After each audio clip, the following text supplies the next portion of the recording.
ఒక ఆయన అన్నాడు, ఆయన మాకు దేవుడు ఉన్నాడు, మా దేవుడు నిండుగా బట్టలు వేసుకుంటాడు, మీ దేవుడు గోచిగుడ్డ వేసుకుని ఎక్కడట చెక్క మీద వేలాడాడు అన్నాడు ఒక మూర్ఖుడు. ఆయన బట్టలు రోమ సైనికులు పంచుకున్నారు, దౌర్భాగ్యుడా. అది యేసుప్రభు అంటే దాన్ని బట్టి మీరు అర్థం చేసుకోండి. శిలువ మీద ఉన్నప్పుడు ఆ విధంగా తనను తాను రిక్తునిగా చేసుకొని సర్వ మానవాళి పాప ప్రక్షాళన కొరకు తన ప్రాణత్యాగం చేస్తున్న క్రమంలో అంతగా తగ్గించబడ్డాడు తప్ప పిలాతు ముందు నిలబడి ఏమన్నాడు తెలుసా?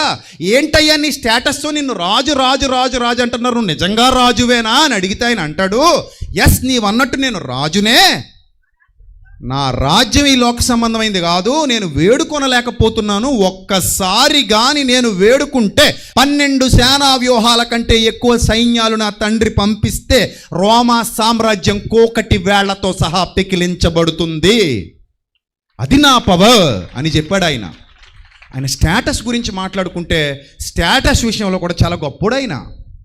ఏంటయ్యా ఆయన స్టేటస్ అంటే, ఈరోజు ప్రపంచ అగ్రరాజ్యాలకు విజ్ఞానాన్ని అందిస్తున్న యోధ జాతిలో పుట్టిన యోధా గోత్రపు సింహం ఆయన. మరి ఇంకేంటి?